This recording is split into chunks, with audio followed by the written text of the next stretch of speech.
Hello friends, welcome to கவிதாசmayalarai. இன்றைக்கி நம்ம பார்க்க போகிற ஸ்பெஷல் ரெசிபி நல்ல ஒரு சுவையான ஆனியன் மசாலா.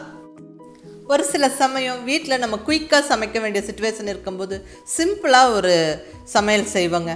பட் அது ரொம்ப நல்ல டேஸ்ட்டாக இருக்கும். எக்ஸ்ட்ராடினரி டேஸ்ட்டோட எல்லாரும் பாராட்டுற மாதிரி இருக்கும். அந்த மாதிரியான ஒரு ரெசிபியை தான் உங்களோட ஷேர் பண்ணிக்க போகிறேன். ஆனியன் மசாலா சப்பாத்தி பூரிக்கு ஒரு அருமையான சைட் டிஷ்.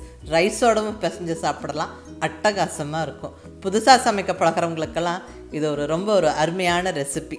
இதுக்கு தேவையான பொருட்கள்னு பார்த்திங்கன்னா ரொம்ப சிம்பிளாக வீட்டில் இருக்கக்கூடிய பொருட்கள் தான். நல்ல பெரிய வெங்காயம், ஒரு 4 வெங்காயம், ஒரே ஒரு பெரிய தக்காளி, 4-5 பச்சை மிளகாய், இஞ்சி, பூண்டு, கருவேப்பிலை, கொத்தமல்லி. இது கூட ஒரு தேங்காய் மசாலா அரைக்க போகிறோம். தேங்காவோட ஒரு சில ஸ்பைசஸை சேர்த்து அரைச்சிட்டு நம்ம இந்த ஆனியன் மசாலா பண்ண போகிறோங்க. அட்டகாசமாக இருக்கும். மிஸ் பண்ணாமல் ட்ரை பண்ணி பாருங்கள். ரொம்ப ஒரு சிம்பிளான ரெசிபி. டக்குன்னு ஒரு 10 நிமிஷத்தில் நம்ம செஞ்சிடலாம். இப்போ வாங்க ரெசிபி எப்படின்னு பார்க்கலாம். இப்போ ஃபஸ்ட்டு ஸ்டெப்பாக நம்ம வெங்காயம் தக்காளியெல்லாம் நல்ல பொடியாக கட் பண்ணிடலாங்க. 4 பெரிய வெங்காயம் நல்ல பொடியாக கட் பண்ணியாச்சு. அடுத்ததாக ஒரு பெரிய தக்காளியும் நல்ல பொடியாக கட் பண்ணி வச்சாச்சுங்க. கூடவே கொத்தமல்லி இலை ஒரு கைப்பிடி அளவுக்கு நல்ல பொடியாக நறுக்கி எடுத்து வச்சாச்சுங்க. அடுத்தது தேங்காய் மசாலா ரெடி பண்ணிடலாங்க. இங்கே மிக்ஸி ஜாரில் ஒரு துண்டு பட்டை சேர்த்துக்கிறேன்.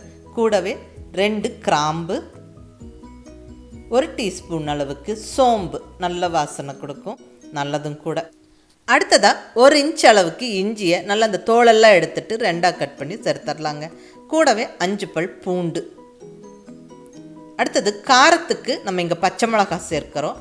நான் இங்கே ஒரு 4 பச்சை மிளகாய் சேர்த்துக்கிறேன். 4 to 5 பச்சை மிளகாய் சேர்க்கலாம், உங்களுடைய டேஸ்ட்டுக்கு தகுந்த மாதிரி. அதை இப்படி 2ஆக கட் பண்ணி போட்டுடலாங்க. அப்போ அரைக்கிறதுக்கு நம்மளுக்கு ஈஸியாக இருக்கும். இங்கே 4 பச்சை மிளகாய் சேர்த்தாச்சு. இது கூட ஒரு 5 to 6 டேபிள் ஸ்பூன் துருவின தேங்காய். அடுத்ததாக ஒரு 1/4 டீஸ்பூன் அளவுக்கு மஞ்சள் பொடி. கூடவே வெங்காயம் ஒரு 3 டேபிள் ஸ்பூன் சேர்த்துடலாங்க. அதாவது நம்ம கட் பண்ணி வச்சுருக்கிற வெங்காயத்துலேருந்து ஒரு 3 டேபிள் ஸ்பூன் இந்த தேங்காய் மசாலா அரைக்கும் போது சேர்த்துப்போம். அடுத்ததாக 2 ஃபுல் டீஸ்பூன் மல்லித்தூள் சேர்த்துடலாங்க. இப்போ இதெல்லாம் தண்ணி விடாமல் இந்த மாதிரி பருப்பருன்னு அரைச்சிக்கணும். அதாவது தண்ணி விட்டு பேஸ்டாக்க வேண்டாம், இந்த மாதிரி அரைச்சிக்கங்க. அவ்வளோதாங்க, தேங்காய் மசாலா ரெடி. இப்போ நம்ம தாளிச்சிடலாம். இங்கே ஸ்டவ்வில் கடாய் வச்சாச்சு. கடாய் சூடானதுக்கப்புறம் நல்லா ஒரு 2 ஸ்பூன் ஆயில் சேர்த்தாச்சுங்க. இதில் 1 டீஸ்பூன் கடுகு உளுந்தம்பருப்பு போட்டு நல்லா பொரிய விட்டுறலாம். கூடவே ஒரு கொத்து ஃப்ரெஷ்ஷான கருவேப்பிலையும் போட்டு பொரிய விட்டுறலாங்க. இந்த கடுகு உளுந்தம்பருப்பு கருவேப்பிலையெல்லாம் நல்லா பொரிஞ்சு வரட்டும்.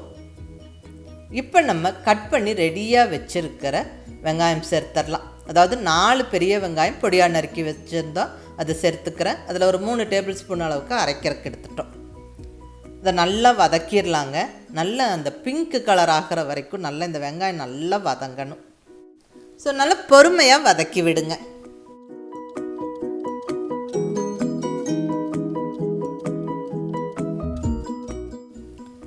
பாருங்கள், நல்ல ஓரளவு கலர் மாறிடுச்சு, நல்லா வதங்கி இருக்குது. இப்போ இந்த ஸ்டேஜில் நம்ம அரைச்சி ரெடியாக வச்சுருக்கிற அந்த தேங்காய் மசாலாவை சேர்த்துடலாங்க. பாருங்கள், எல்லாமே சேர்த்தாச்சு. இப்போ நம்ம தக்காளி சேர்த்துக்கலாம். ஒரு பெரிய தக்காளி சேர்த்தாச்சு. இதை நல்லா வதக்கிடலாம். இங்கே தேங்காய் மசாலாவில் அந்த இஞ்சி பூண்டு இதெல்லாம் நம்ம பச்சையாக சேர்த்துருந்தோம். ஸோ நல்லா வதங்கணும். அப்போ தான் டேஸ்ட்டும் வாசனையும் ரொம்ப நல்லாயிருக்கும். ஸோ பொறுமையாக நல்லா வதக்குங்க. ஸ்டவ்வை மீடியம் ஃப்ளேமில் வச்சுக்கிட்டு வதக்கி விடுங்க. இதெல்லாம் நல்லா ஃபாஸ்ட்டாக வதங்கி வர்றக்கும், அடிப்பிடிக்காமல் வதங்கி வர்றக்கும் நம்ம உப்பு இந்த ஸ்டேஜ்லேயே சேர்த்துடலாங்க. தேவையான அளவு உப்பு சேர்த்துருங்க. உப்பு சேர்த்தாச்சு.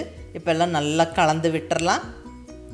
ஸோ இனி குயிக்காக வதங்கிடும். நல்லா தண்ணி விட்டு ஃபாஸ்ட்டாக வதங்கி வந்துடும்.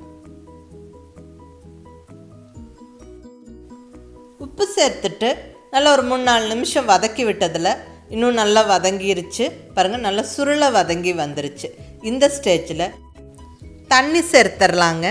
நான் இங்கே ஒரு 1/2 டம்ளர் தண்ணி சேர்த்துக்கிறேன். ரொம்ப நிறைய தண்ணி விட்டு இது குருமா மாதிரி நம்ம கொதிக்க வைக்க போகிறதில்ல. நல்லா கொஞ்சம் சுருளை வதக்கி நல்ல ஒரு மசாலா தொக்கு மாதிரி செஞ்சுக்க போகிறோங்க. ஸோ இதுக்கு தண்ணி அளவாக விட்டால் போதும். இன்னும் கொஞ்சம் தண்ணி மட்டுமே சேர்த்துக்கிட்டு நல்லா கலந்தாச்சுங்க. இப்போ நம்ம பொடியாக நறுக்கி வச்சுருக்கிற கொத்தமல்லி இலை ஒரு கைப்பிடி போட்டு விட்டுடலாம். இந்த ஸ்டேஜ்லேயே நல்லா சேர்ந்து வதங்கி வரும்போது டேஸ்ட்டும் வாசனையும் ரொம்ப நல்லாயிருக்கும். கொத்தமல்லி இலை போட்டு நல்லா கலந்தாச்சுங்க. அவ்வளோதான், எல்லாமே சேர்த்தாச்சு. இப்போ நம்ம இந்த பாத்திரத்துக்கான மூடியை போட்டு விட்டுறலாங்க. ஒரு 5 நிமிஷம் அப்படியே இருக்கட்டும். கண்டிப்பாக ஸ்டவ் சிம்மில் இருக்கட்டும். 5 நிமிஷம் கழித்து ஓப்பன் பண்ணுறேன். வாவ், பர்ஃபெக்டாக ஆனியன் மசாலா சப்ஜி, நம்ம ஊர் ஸ்டைலில் சொல்லணும்னா ஆனியன் மசாலா தொக்கு ஜம்முன்னு மணக்க ரெடி ஆயிடுச்சுங்க. ரொம்ப அருமையாக இருக்கும். இது ரொம்ப ஒரு சிம்பிளான சைட் டிஷ். சப்பாத்தி பூரியோடு சாப்பிட்றதுக்கு அட்டகாசமாக இருக்குங்க. ரைஸோடவும் பிசைஞ்சு சாப்பிடலாம், ரொம்ப நல்லாயிருக்கும். ரொம்ப ஒரு சிம்பிள் ஈஸி ரெசிபி. டக்குன்னு ஒரு 10 நிமிஷத்தில் செஞ்சிடலாம். எல்லோரும் என்ஜாய் பண்ணி சாப்பிடுவாங்க. மிஸ் பண்ணாமல் ட்ரை பண்ணி பார்த்துட்டு உங்கள் ஃபீட்பேக் சொல்லுங்கள். பிடிச்சிருந்தா லைக் பண்ணி, ஷேர் பண்ணி, கமெண்ட் பண்ணுங்கள். கவிதா சமையலறை சப்ஸ்கிரைப் பண்ணி என்னுடைய மற்ற ரெசிபிஸும் வீடியோஸும் பாருங்கள். தேங்க்யூ.